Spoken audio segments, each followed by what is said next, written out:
Si estás aquí en la Florida y tienes un accidente de tránsito, te resbalas o tienes una caída en un lugar público, mi recomendación es que la primera llamada que hagas sea al abogado Jared Spinger. Él va a tomar por ti las decisiones legales necesarias y además te va a asesorar en cuanto a los gastos médicos. Jared tiene 17 años de experiencia como abogado de accidentes en la Florida y personalmente sufrió un accidente de tránsito que casi le cuesta la vida. Nadie como Jared para conocer el vía crucis que puede derivarse de un accidente. La ley te protege en caso de un accidente, no importa tu estatus migratorio. Jared Spinger defiende tu derecho a ser recompensado de manera justa. Y si Jared no gana tu caso, no pagarás nada. Así que no lo dudes. Llama al abogado Jared Spinger. No tienes nada que perder y mucho que ganar. Llámalo ahora mismo al 1-833-lesionado. Te van a atender las 24 horas del día en inglés y en español. Llama a Jared incluso antes de comunicarte con tu compañía de seguro. Yo sé por qué te lo digo.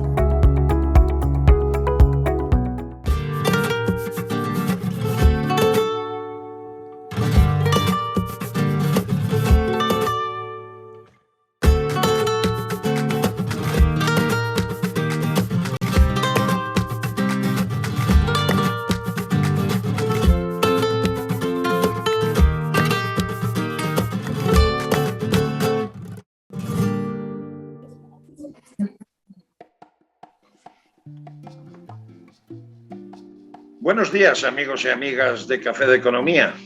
Hoy, en este segundo domingo de septiembre, que ya tendréis el cuerpo un poquito acostumbrado a la rutina que nos esperan en los próximos 9 meses, pues si tenéis a bien y tomando ese cafecito del desayuno junto con un croissant o una tosta, escuchadnos porque va a merecer la pena.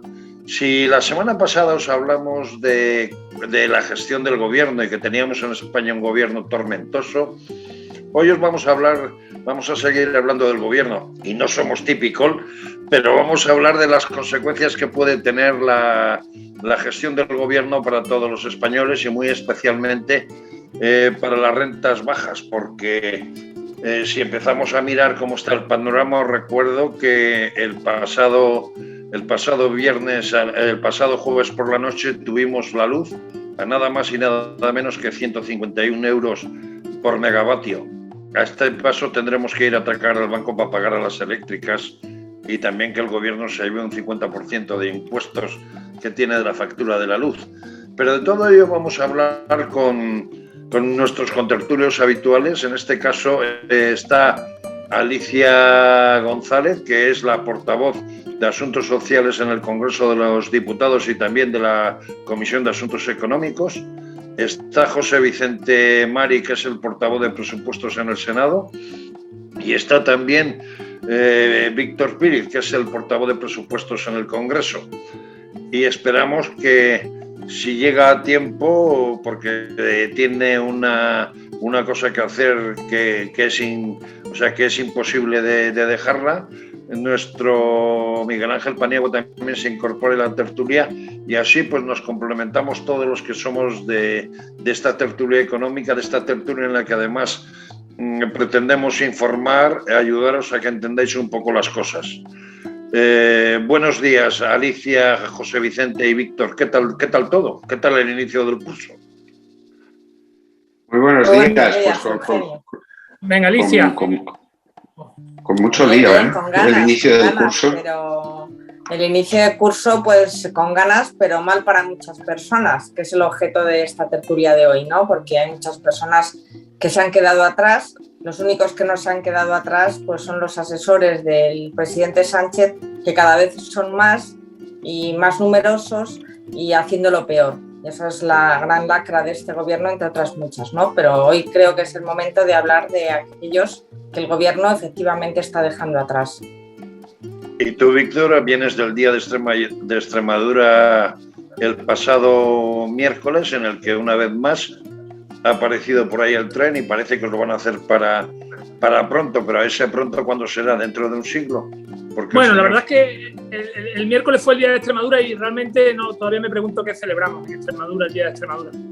Y lo digo absolutamente en serio y convencido. No sé qué celebramos los extremeños, con una región con el 31% de los extremeños en riesgo de pobreza, con un 19% de paro, un 45% en jóvenes, 55% en mujeres y esas, si son jóvenes también.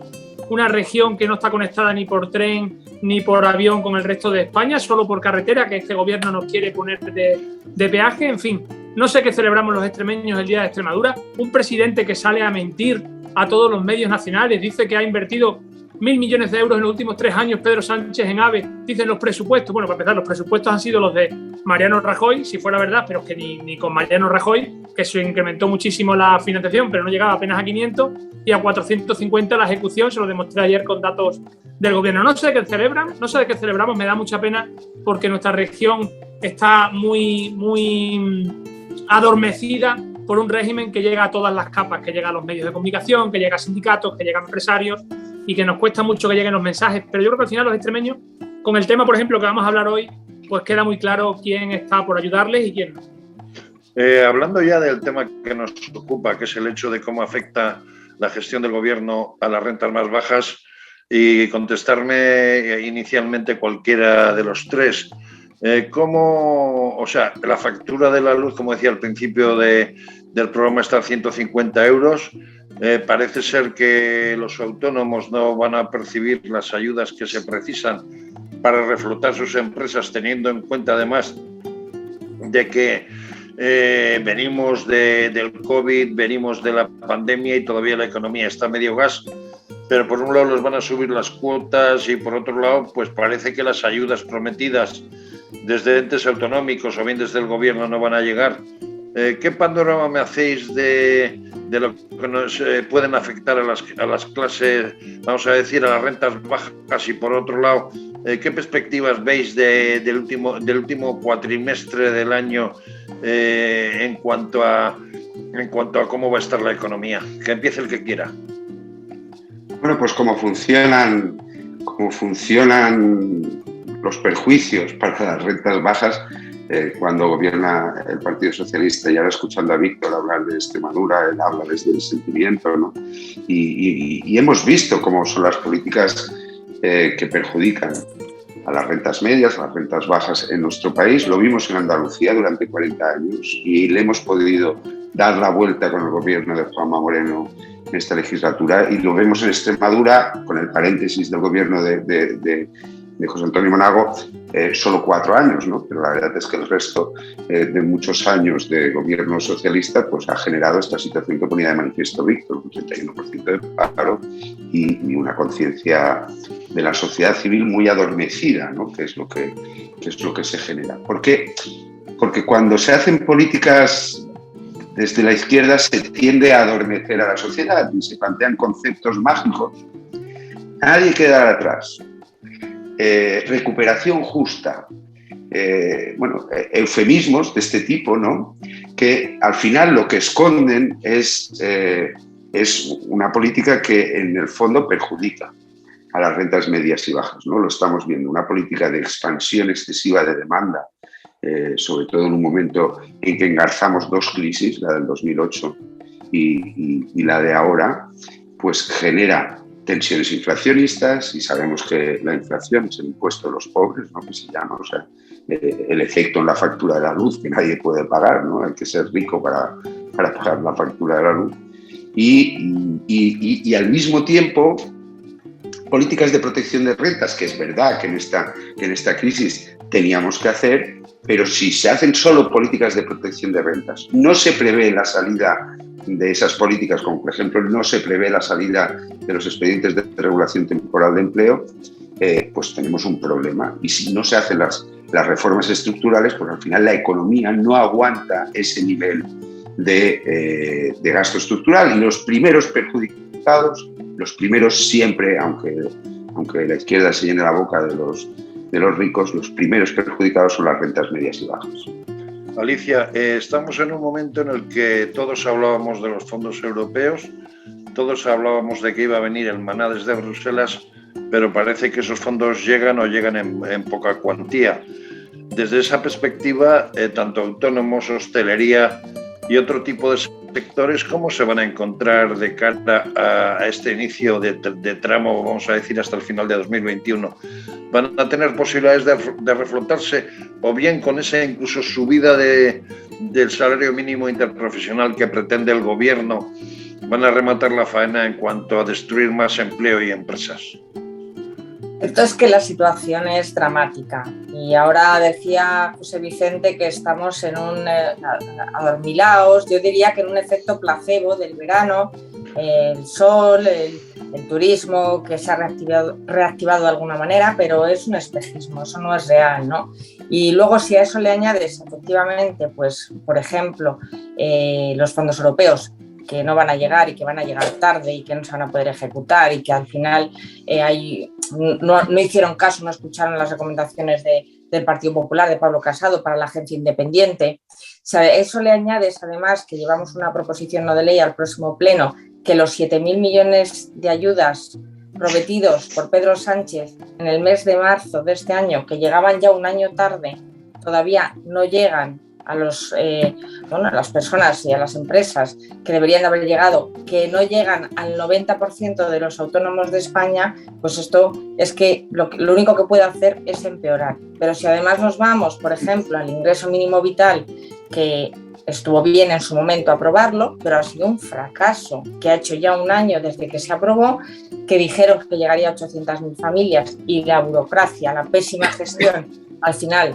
ha llegado casi a unas 300.000 familias. Esto supone un ahorro también para la administración, porque habían presupuestado, creo recordar, José Vicente o Víctor, 3.000 millones de euros y si no, para 800.000 familias, y si no han llegado a esas 800.000 familias, lógicamente supone un ahorro. Pero es que además pues no han desarrollado los itinerarios de formación para las personas que están acogidas al ingreso mínimo vital, que el objetivo era que las personas que están sujetas a una renta de este tipo, que son para paliar la pobreza, pues puedan hacer un itinerario para encontrar un empleo. Pues tampoco lo han puesto en marcha. Y luego ya, si nos vamos a los datos de pobreza, pues vemos que la pobreza se ha incrementado, está ahora mismo en un 27%, el más alto desde el año 2014, y la pobreza severa, que se suponía que el ingreso mínimo vital era para paliarlo, se ha incrementado un 7%. Quiere decir, de un 4 y pico que había a un 7%. Por tanto, mal las políticas económicas, pero también mal las políticas sociales.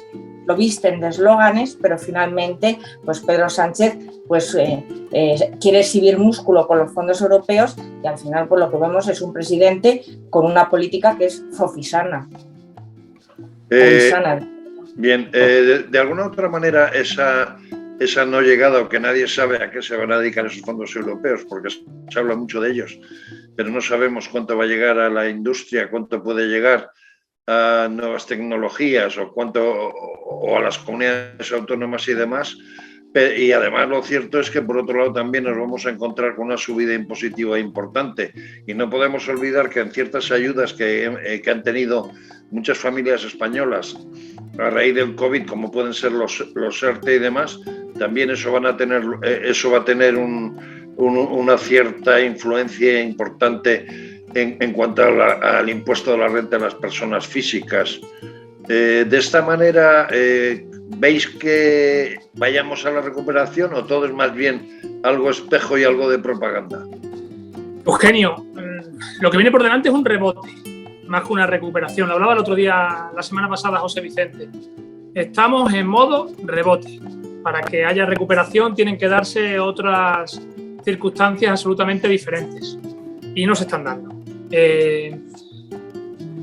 Yo creo que a los ciudadanos, bueno, a mí me gustaría ser un poco optimista, o sea, con un rebote como el que se va a dar, claro que los ciudadanos lo van a notar en su casa. Por supuesto que lo van a notar en su casa porque lo van a percibir con un crecimiento con un rebote del 5 o el 6%, pues lo normal es que se termine notando.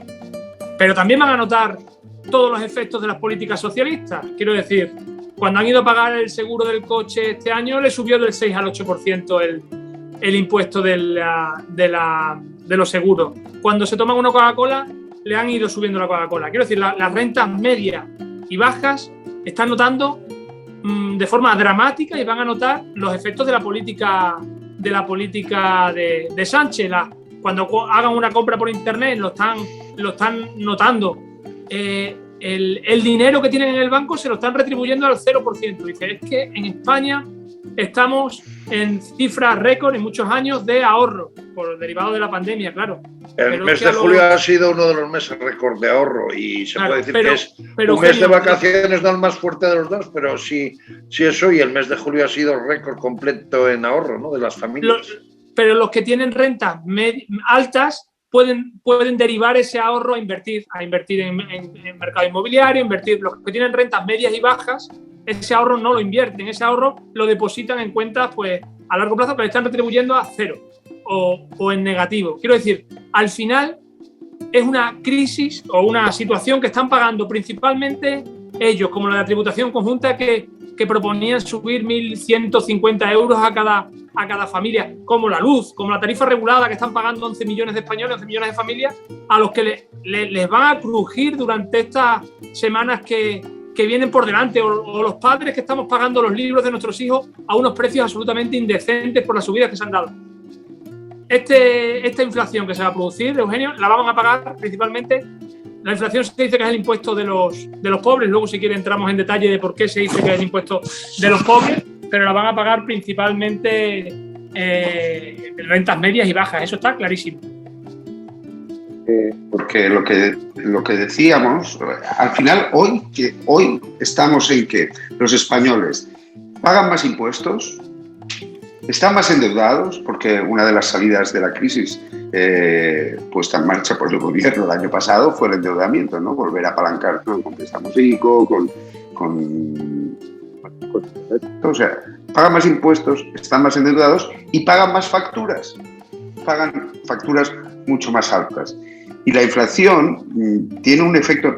Teníamos una tasa de ahorro, estabais hablando ahora del 14%, una tasa máximos históricos, seguramente en gran parte porque bueno, el cierre de la oferta y la demanda que tuvimos en pandemia pues obligaba a casi no gastar, ¿no? Pues si no podías salir de casa, había una parte del ahorro que era obligatoria, pero había también otra parte de ahorro precautoria, y ahora has dicho y necesitamos movilizar ese ahorro para estimular el consumo. Necesitamos bajar la tasa de ahorro del 14% al 6 o el 7%, que era lo que estaba antes de esta crisis, ¿no? Y ahora comentabas que se ha producido un repunte de la tasa de ahorro.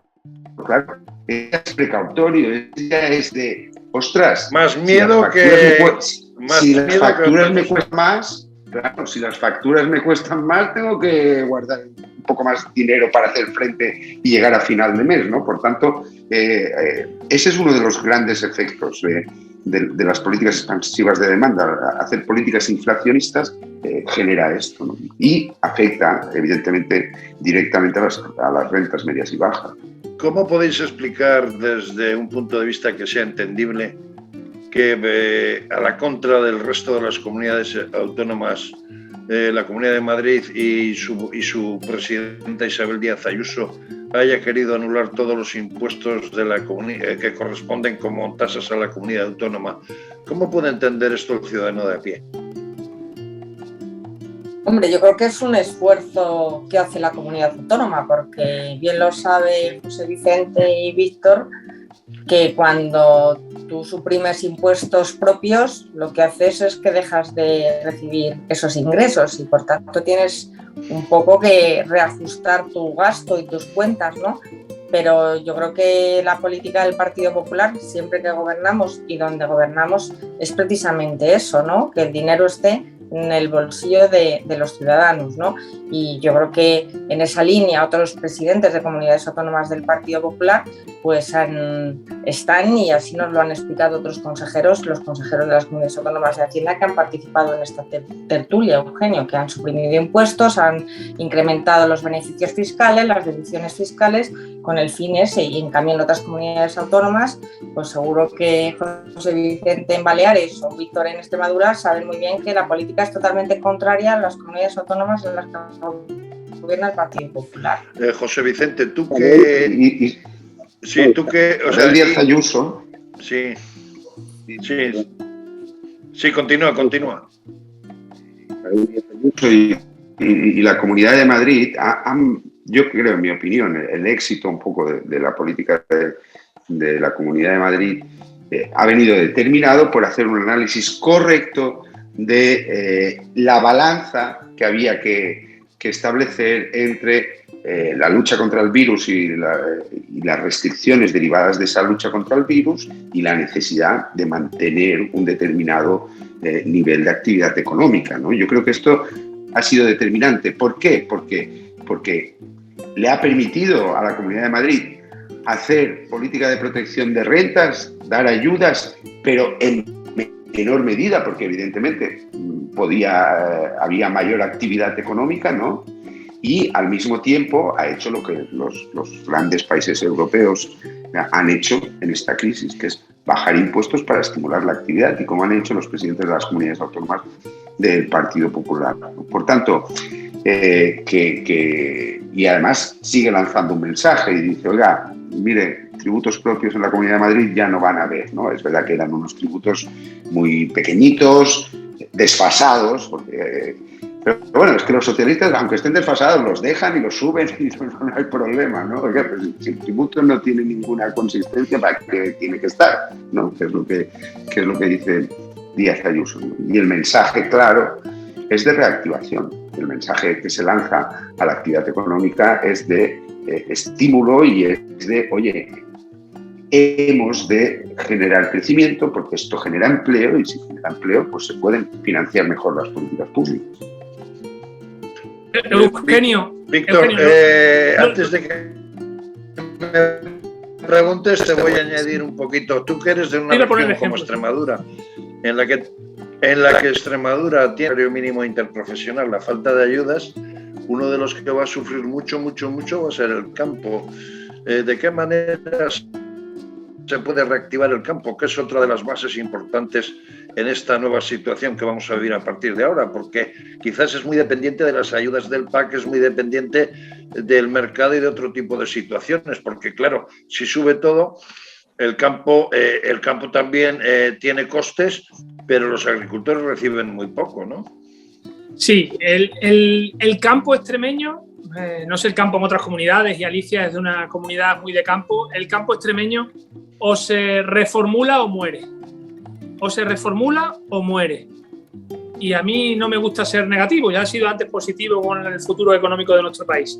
Pero el campo extremeño necesita una reformulación absoluta. Primero tecnológica, evolucionar hacia un campo del siglo XXI, ser competitivos.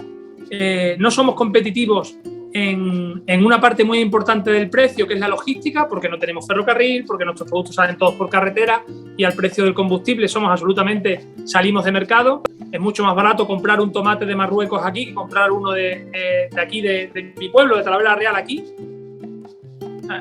Puestos en destinos es más económico, y nosotros tenemos que hacer una apuesta por la modernización de nuestro campo en Extremadura, que la iniciamos cuando gobernamos 4 años en Extremadura, pero que se quedó inconclusa y que nos va a costar. Piensa que en Extremadura el campo es un factor muy importante en nuestro PIB, más importante de lo que pudiera parecer, y que para nosotros son clave acertar en esas medidas. Y Eugenio, sobre lo que decías de Madrid, y te lo quería comparar con Extremadura. Claro, enseguida salieron todos los socialistas a decir que hay pocos impuestos. Bueno, a empezar, hay pocos porque ya los había quitado. Segundo, ¿por qué lo hace? Primero, porque puede. Y segundo, porque se comprometió a hacerlo. Es que al Partido Socialista se le olvida de que cuando se compromete a alguien a algo en un programa electoral, estamos comprometidos, estamos obligados a hacerlo. Isabel Díaz Ayuso se presentó en mayo con un programa que decía que los iba a eliminar, y lo que ha hecho es eliminarlo. Y enseguida sale la prensa regional diciendo, en Extremadura no se podría, porque son 115 millones de euros lo que se recauda. Claro, amigo, 115 millones de euros. Si hiciéramos bien los deberes, si nosotros, nuestro nivel, nuestra estructura impositiva fuera la correcta, seguramente podríamos hacerlo. Seguramente seríamos capaces de hacerlo como hace Madrid, porque ellos no hacen ningún milagro. Sencillamente creen en políticas liberales, como cree Alicia, como cree Jesús Vicente, como creo yo, que los impuestos bajos generan actividad económica, que esa actividad económica genera un mayor ingreso por una recaudación adicional de impuestos de la que dejas de recaudar por esa bajada de impuestos. Yo creo en eso.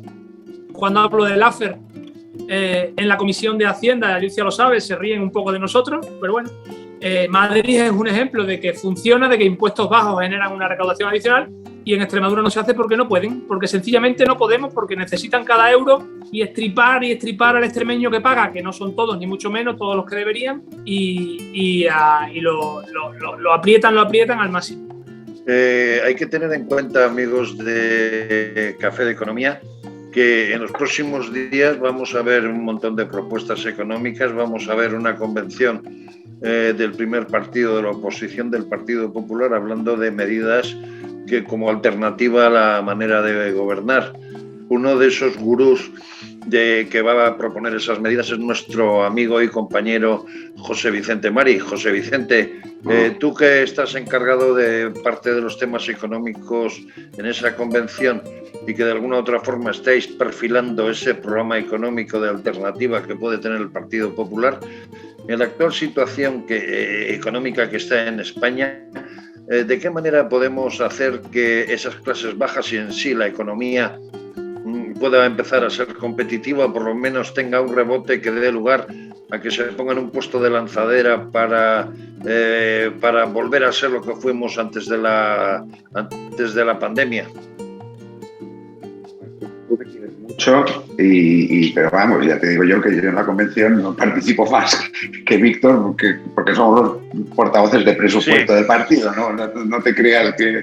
Porque además es que de lo que yo creo que el presidente ha planteado en esta convención es de que sea la sociedad civil la que venga a plantear cuestiones, la que venga a plantear problemas, la que dialogue con el partido para dar solución a los problemas que tiene nuestro país, ¿no? Por lo tanto, nada, que yo sé que me quieres mucho, pero estamos metidos en eso. Pero ¿cómo plantearías tú una alternativa a esta política que está haciendo el gobierno, por lo menos para ponernos en un punto de lanzadera, como para que en un X periodo de tiempo pudiéramos llegar a la situación de prepandemia?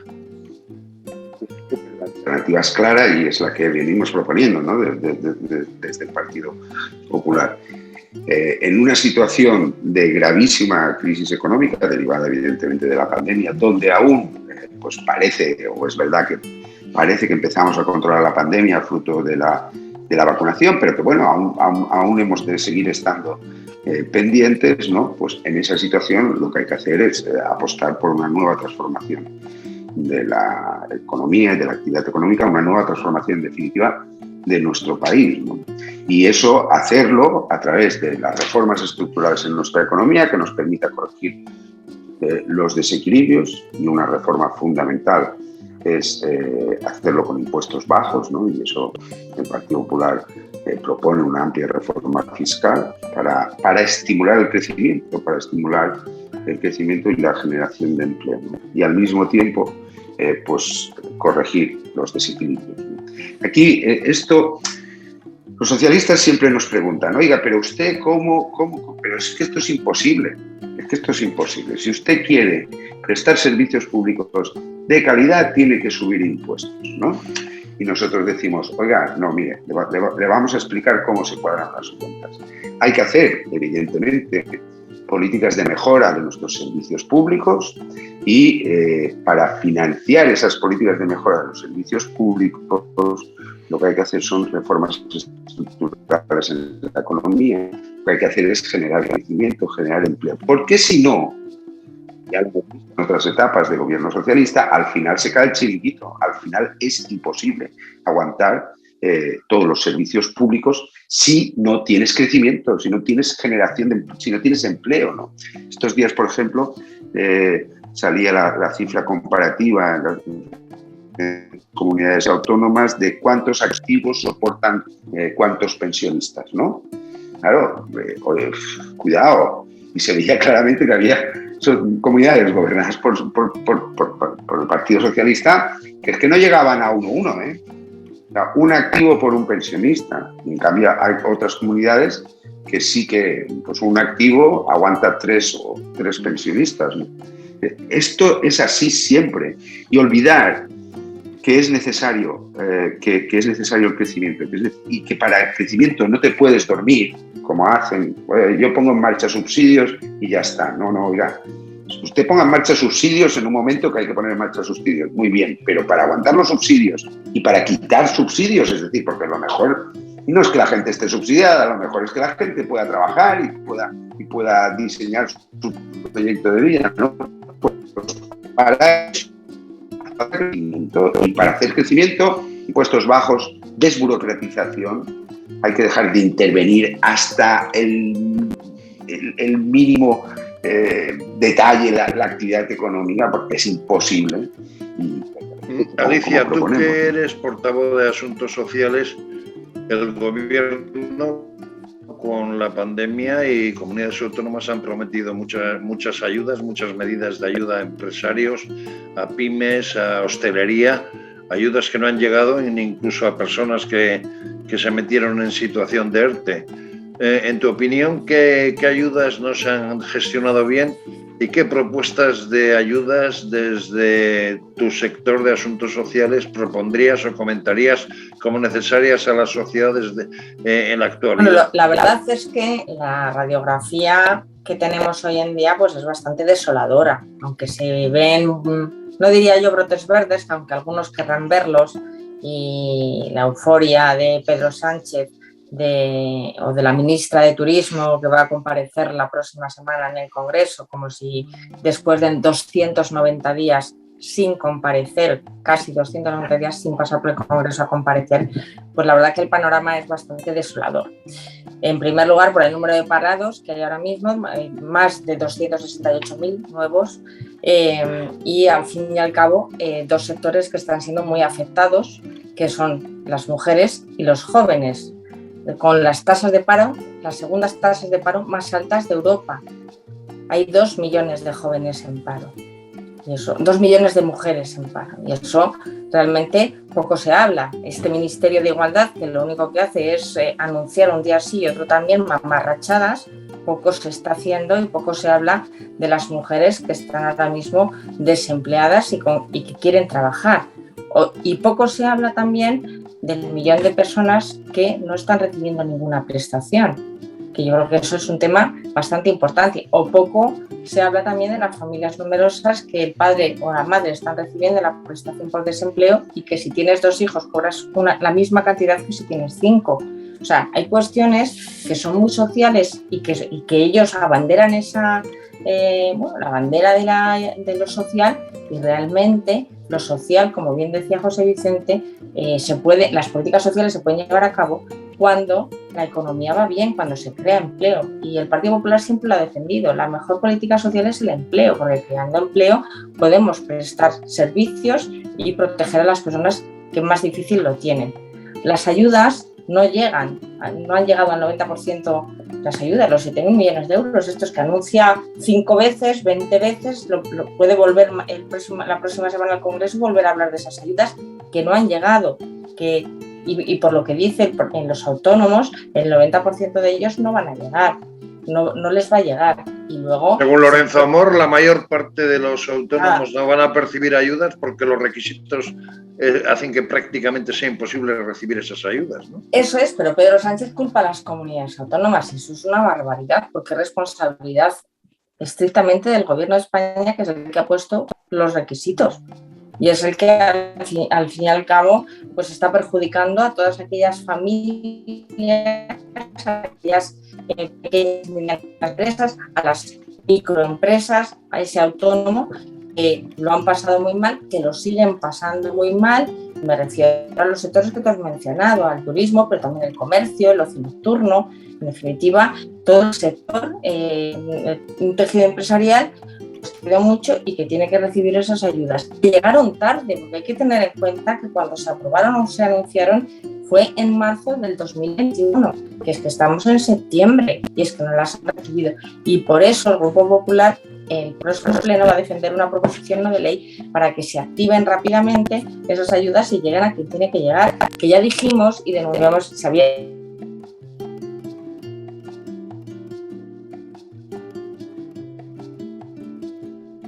Sí, Víctor. Reducir la desigualdad no puede ser un desideratum. Y ahora Alicia ponía el dedo en la llaga. El principal factor de inclusión en nuestro país es el empleo. Y ha dado las cifras de pobreza en nuestro país. Si envías gente al paro, incrementas la desigualdad. Si generas empleo, reduces la desigualdad. ¿Cuándo se reduce la desigualdad? Cuando ha gobernado el Partido Popular generando empleo. Y al revés. ¿Cuándo se ha incrementado la desigualdad en nuestro país? Cuando han gobernado los que presuntamente son los más defensores de la reducción de desigualdad, que es la izquierda. Bueno, y cuando hablaban, Yolanda Díaz ha hablado un montón de veces al inicio de la legislatura de que iban a eliminar, vamos a acabar con la precarización, con la temporalidad. Yo creo que ahora mismo, seguro que vosotros tenéis más datos que yo, ahora mismo es cuando más temporalidad hay, más precarización y más pobreza y más desigualdad. En agosto 9 de cada 10 contratos que se firmaron fueron temporales en España. Es como una ministra con carnet del Partido Comunista. No, lo que decía Alicia sobre lo que tú has comentado, que me parece la PNL que llevamos el Grupo Popular el martes al pleno, lo dijimos en su día, como tú bien dices. O sea, cuando se debatió aquel decreto, lo que hizo Sánchez es lo mismo que ha hecho durante toda la pandemia, que es primero ceder a los nacionalismos, a las presiones de País Vasco sobre todo, y de Cataluña, de repartir esos fondos a las comunidades, que las comunidades fueran las que instrumentaran esas ayudas, instrumentalizaran. Y el principal problema es que las comunidades, pues muchas no están preparadas para gestionar, porque no están preparadas, porque lo han demostrado históricamente, para preparar ese tipo de ayuda. Lo mismo que hizo con las vacunas, lo mismo que ha hecho con todo aquello que le podía suponer problemas, que le podía poner sobre todo problemas de imagen, que les podía... fijaros que en las vacunas él solo ha aparecido cuando había que dar buenas noticias, solo buenas noticias. Cuando había que dar noticias malas, nunca eran las comunidades las que tenían que aparecer y dar sus datos. Ahora, para decir que habíamos llegado al 50 o al 60 o al 70% de manera de grupo, salía él. No ha podido salir a decir hemos dado la primera ayuda a un autónomo en España porque no se ha dado esa primera ayuda. Porque el decreto, no sé en vuestras comunidades, en la mía salió a mitad de julio el decreto. Que se abrió a mitad de julio, que con agosto y tal, pues todavía, vamos, y tardarán 2, 3 meses, 4 en llegar las ayudas cuando las empresas sean no zombies, sino ya muertos enterrados con 10 clavos puestos en el ataúd. Yo creo que en este país sabemos hacer las cosas. Tenemos funcionarios en el gobierno de la nación que saben hacer las cosas suficientemente bien como para que estas ayudas no hubieran tenido que ser distribuidas a todas las comunidades, que lo único que han hecho es enlentecer el procedimiento. Lo que han hecho es ser capaz de lo que se podría haber sacado en 5 o 4 meses, de prácticamente 9, 10 o que tarde una, y que no terminen llegando esas ayudas que finalmente los va a necesitar porque ni las va a pedir, porque los que en marzo o en abril estaban con la lengua afuera ya seguramente muchos de ellos ya no existen y su empresa ya no es viable. Pero ¿qué os parece que tenemos una ministra de Economía y vicepresidenta primera del gobierno que resulta que no sabe de la cuantía de luz que paga en casa, pero como vive con papá y mamá no se entera de cuánto sube la luz? Eso ya es muy significativo. Pero hay una cosa que es importante y que es interesante que la gente lo sepa. El hecho de la inflación y, por ejemplo, el hecho de la subida del salario mínimo interprofesional y demás, realmente al que le cuesta dinero es al propio gobierno y fastidia la economía, ¿verdad? Al empresario, claro. O sea, que le supone un coste más. Me reía cuando decías lo de la ministra, voy a meter un poco un inciso, que vive con sus padres. Yo no lo sabía hasta que ya lo ha dicho, pero claro, ¿cómo va a defender la emancipación juvenil así? Es que, en fin, no solo hay una tasa de paro muy elevada, sino que los jóvenes pues viven con sus padres y con dificultad logran una vivienda o el acceso a una vivienda, porque tampoco se está haciendo política de vivienda dirigida sobre todo a los jóvenes, como sí que anunció el presidente Pablo Casado recientemente, que nosotros tenemos un plan de vivienda joven precisamente para eso, para facilitar la emancipación. Yo creo, José Vicente tiene más cariño todavía que yo a la ministra Calviño, que ha quedado absolutamente retratada. Ella, que es una burócrata de Europa, que fue subdirectora de presupuestos, que venía con un cierto marchamo de una persona con un alto nivel técnico. Bueno, yo creo que ha demostrado, primero, nosotros, Alicia y yo, que la vemos semanalmente en el Congreso, que no admite una crítica, que es una persona muy soberbia, que no admite una crítica y que no corrige sus políticas porque entiende que ella siempre tiene la razón. Y cuando ella siempre tiene la razón, no vengas a decirle que no la tiene, porque el otro día lo hablábamos en una reunión, estaba Alicia también, porque directamente no contesta. O sea, yo llevo 5 años en el Congreso, no he visto ningún caso de un ministro como ella, que cuando se enfada no hace uso de la réplica, se calla, se enfada y no te contesta directamente, no usa el tiempo que tiene para contestar la soberbia que tiene. Y yo creo que la situación española no está para soberbias, está para ser capaz de llegar a acuerdos, para ser capaz de escuchar aquellas medidas que sabes que son buenas para tu país, pero que a ti no se te han ocurrido o tú no has tenido la valentía de llevarlas a cabo, y en las que nosotros le estamos tirando continuamente cuerdas de salvación. Oye, esto, presentando propuestas como el martes con la PNL sobre las ayudas a los empresarios, ofreciendo soluciones, pero nada, ella tenía un perfil muy alto, parecía en Bruselas. Es verdad que fracasó en su asalto al Eurogrupo y desde entonces, como dijo la semana pasada José Vicente, va dando tumbos. Hay que llevarla a la ministra o a la vicepresidenta la factura de la luz de un comerciante del año 2019 y del año 21, porque un amigo mío 400 euros más, así. Pero tenemos a nuestro Miguel Ángel Paneagua, que por fin, aunque un poquito tarde, se ha podido incorporar. Buenos días, Miguel Ángel. Buenos días. Buenos días a todos.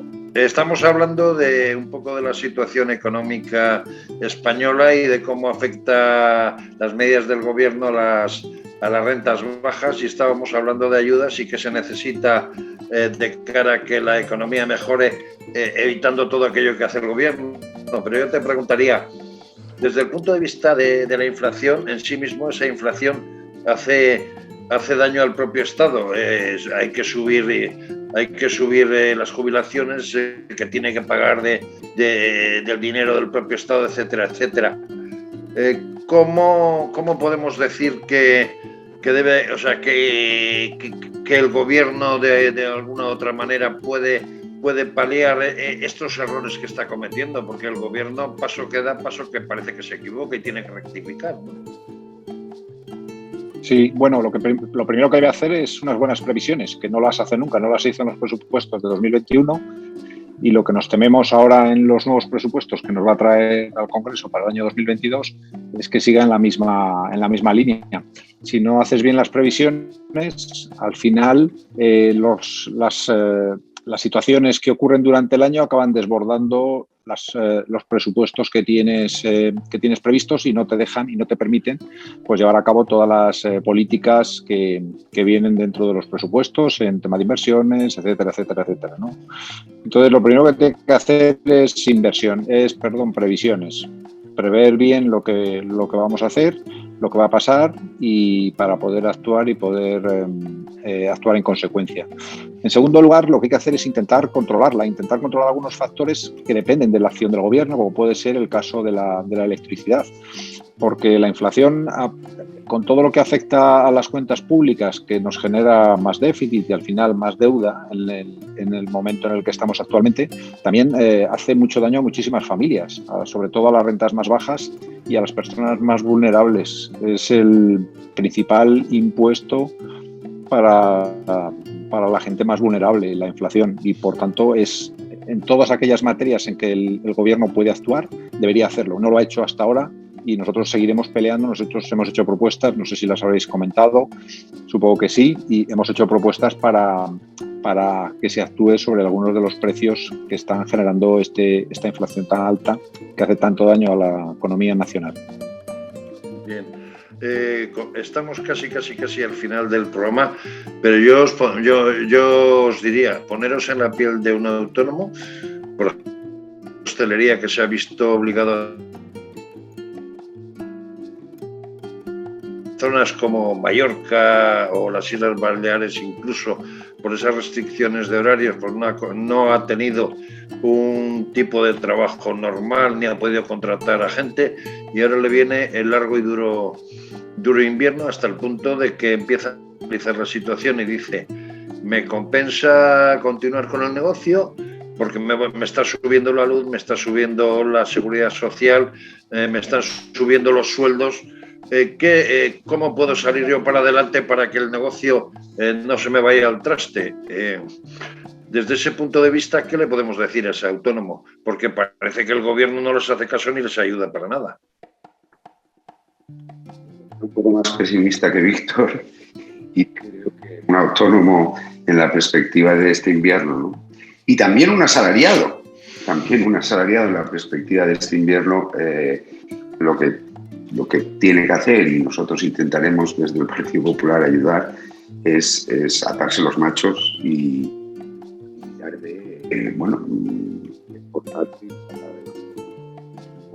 o si es un asalariado, pues en su trabajo, ¿no? Porque la perspectiva yo creo que va a ser de crecimiento por comparación, porque hablaba Víctor del rebote, ¿no? Es verdad que va a haber rebote, pero es que casi no va a haber rebote. O sea, ni casi rebote, creo yo. Porque el efecto del rebote ya se pierde desde el momento que tienes un 3,3 de inflación. La perspectiva es que siga así, ¿no? Y eso lastra, porque la inflación lastra el consumo y necesitamos tirar de la demanda interna, y la inflación lastra la recuperación, ¿no? Por lo tanto, yo no soy optimista, salvo las razones, atienda a Pablo Casado, escuche un poquitín. Vean, si no necesitamos que nos dé la razón en todo, si nosotros no tenemos la razón en todo, pero en alguna cosa actuemos en beneficio de los españoles, que es la mano tendida que le hace Pablo Casado.